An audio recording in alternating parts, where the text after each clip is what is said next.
Tá certo, meu caro Délio Rocha. E olha, aqui no estúdio do Jornal do Piauí, nós estamos recebendo o pré-candidato ao Senado pelo Maranhão, Alexandre Almeida, que é pré-candidato pelo PSDB. PSDB que lá também terá uma candidatura que faz oposição a Flávio Dino e é uma chapa pura, Elivaldo Barbosa. O que costumam chamar de chapa puro sangue, né? Candidatos do PSDB nas candidaturas majoritárias, Elivaldo. Exatamente. É um caso até assim raro na política, porque normalmente chapas majoritárias, elas demandam assim composições com outras forças. Mas como a gente viu agora há pouco, o parlamentar lá do Maranhão descrevendo o cenário de lá, percebe-se que há possivelmente 5 ou 6 candidatos disputando o governo do estado, então não é fácil você conseguir articular grandes frentes, ainda que de oposição. Doutor Alexandre Almeida, muito obrigado pela participação conosco aqui no Jornal do Piauí. Que deputado, Alexandre Almeida. Como é que está a movimentação de vocês? Essas falas que o Délio Rocha trouxe para nós, essa entrevista, ela revela o que de realidade em relação à postura do atual governador Flávio Dino em relação às outras candidaturas? Boa tarde, Joelson. Boa tarde, Elivaldo. Boa tarde, deputado. De forma muito especial, eu quero cumprimentar todos que estão agora nos assistindo. De forma muito especial, nossa cidade, nossos amigos de Timon, que também tem sempre uma sintonia muito grande com a TV Cidade Verde. Olha só, pelo que eu percebi, a base do raciocínio é uma pesquisa que aponta um cenário. E nós temos percebido que pesquisa, infelizmente, ela não tem conseguido extrair o sentimento da população. E aí eu trago o exemplo de São Luís. Na última eleição de prefeito, nós tínhamos um cenário em que 2 candidatos estavam, conforme as pesquisas publicadas, muito à frente dos outros candidatos, e teve o candidato Eduardo Braide, com um partido apenas, o PMN, sem praticamente tempo de TV. A única oportunidade que o Eduardo Braide tinha era de participar de debates, inclusive com dificuldades, porque havia uma restrição em relação à quantidade de candidatos que poderiam participar do debate. Ele, então, conseguiu entrar na justiça para participar do debate e, no final, ele foi o candidato que foi para o segundo turno, tirando da sua frente outros candidatos que estavam na preferência conforme pesquisas apontadas e divulgadas naquela época. Ou seja, eu acho que esse ambiente que nós estamos vivendo, ele termina não sendo muito bem monitorado, porque uma pesquisa termina sendo um instrumento muito subjetivo. Qual instituto? Qual é o método, onde foi feita a pesquisa, qual a amostragem. Então, eu penso que a pesquisa hoje, infelizmente, ela não é o melhor instrumento para a gente aferir um cenário político. Mas é um instrumento que todos os partidos e políticos costumam utilizar para definir as suas estratégias, não é verdade? Esse é o grande problema, porque se você buscar a pesquisa do PSDB, você vai encontrar uma outra realidade. Conversando com outros partidos, a gente vai encontrar pesquisas também que apontam outros números. Então, uma pesquisa divulgada por um candidato termina sendo uma pesquisa que vai atender, muito provavelmente, o interesse daquele candidato. Então, eu acho que o momento agora, ele é muito, eu diria, incipiente para a gente poder fazer uma análise melhor. A gente não sabe ainda quantos candidatos ao governo nós teremos. Tá, eu vou pedir só 2 minutos para o senhor. Eu vou primeiro passar aqui para o Délio Rocha, para a gente fazer o Délio tem uma análise e uma pergunta também lá de Brasília, e nós vamos trazer as informações então lá da capital federal. Délio Rocha. Joelson Jordânia, a gente vai falar agora sobre o Centrão, que há um racha muito grande desse bloco parlamentar. A gente vem até falando sobre isso ao longo da semana. Joelson, hoje mais um partido do Centrão, o PSD, tomou sua decisão de seguir o ex-governador de São Paulo, Geraldo Alckmin, na campanha presidencial. Quer dizer que a Fife Domingos não vai mais se candidatar pelo PSD. Geraldo Alckmin agora já tem o apoio do PSD, do PTB e do PPS. Por outro lado, Bolsonaro deve carregar o PR e vários parlamentares de outros partidos que compõem o Centrão.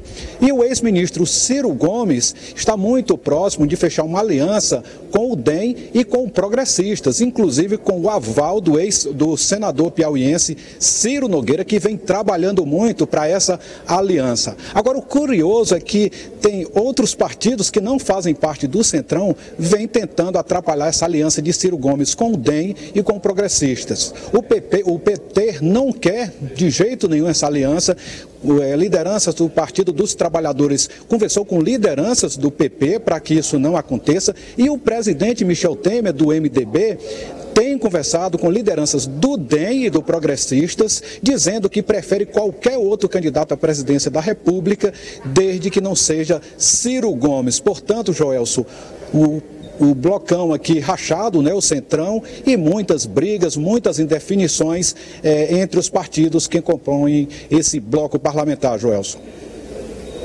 São realmente bastante complexa essa que o Délio traz, Elivaldo Barbosa, e que também nos faz pensar.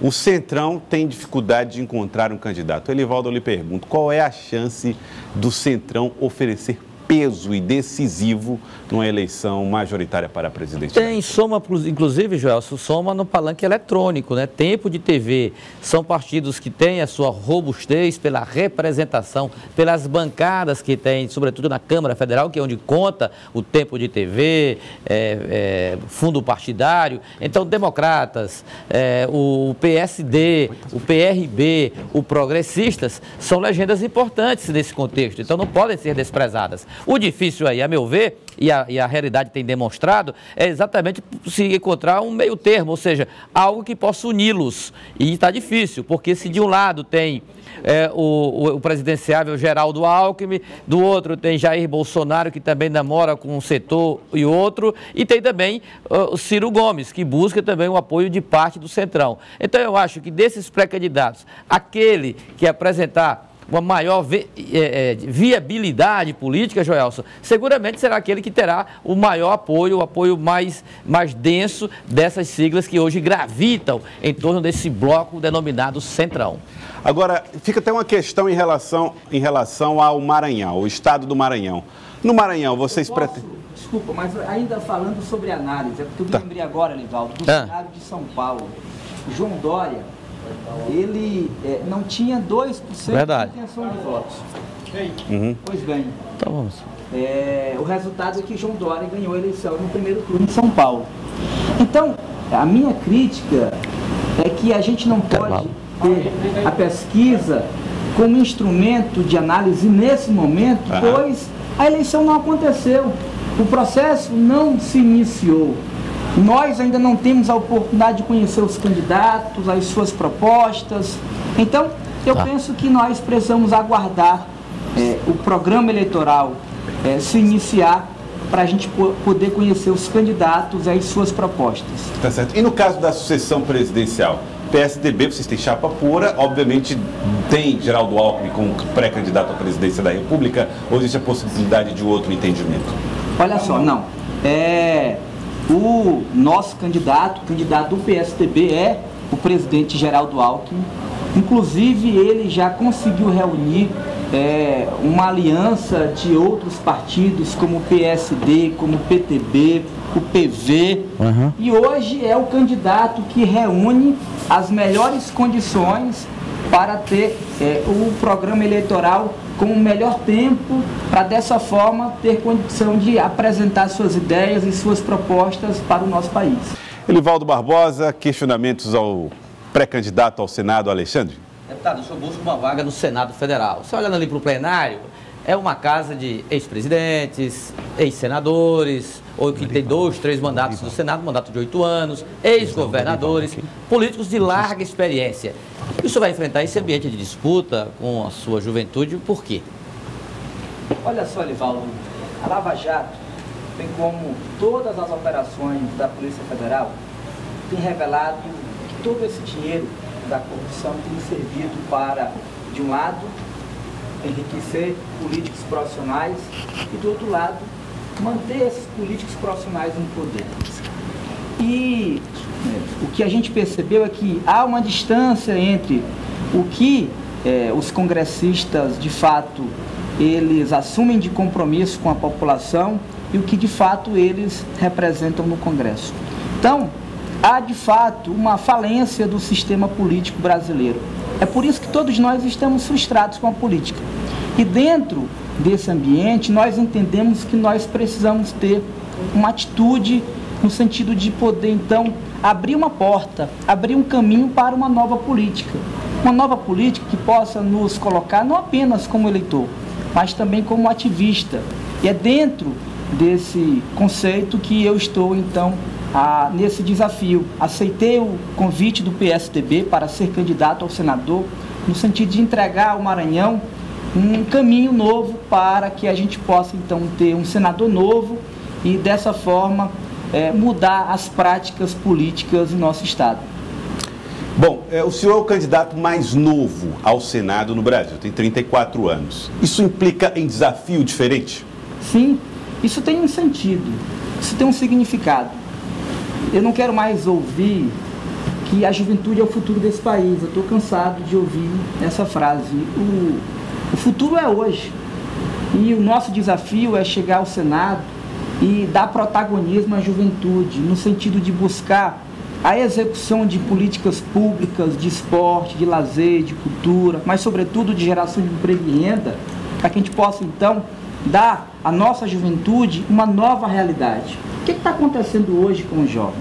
Infelizmente, faltando essas políticas públicas, o jovem vai para a ociosidade, vai para uma esquina, lá conhece um outro jovem que também está ocioso, e logo em seguida ele conhece a pedra do crack, o cigarro de maconha, passa a ser um dependente químico, infelizmente, e daí ele vai furtar, roubar para se manter na dependência química.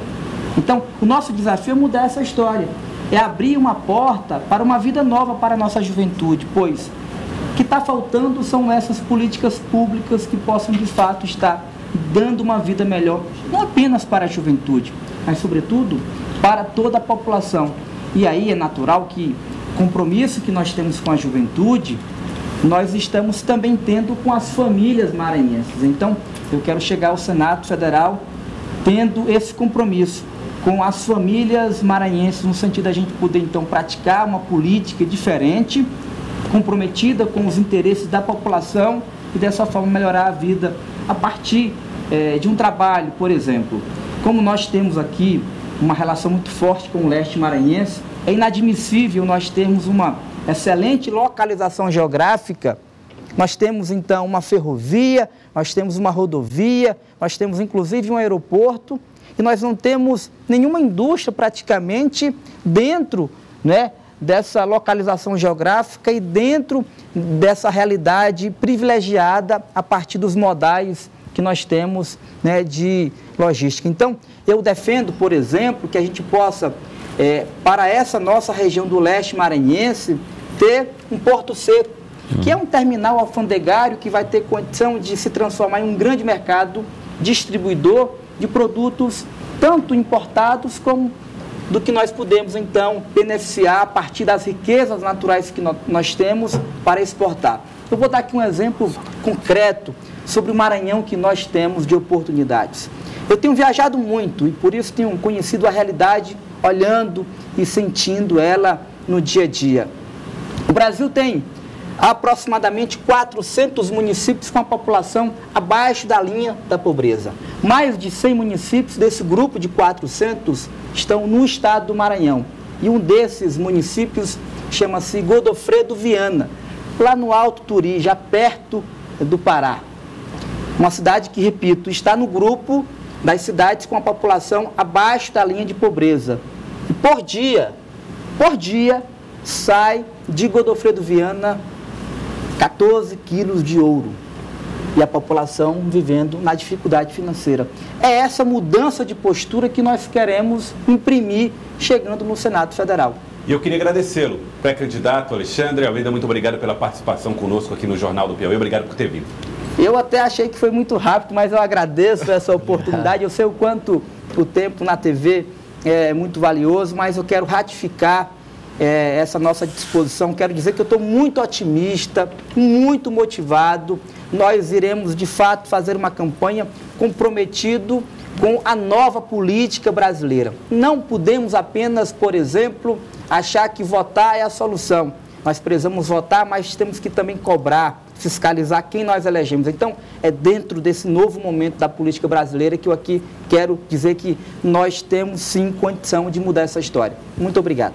Muito obrigado, pré-candidato. Muito obrigado por ter vindo.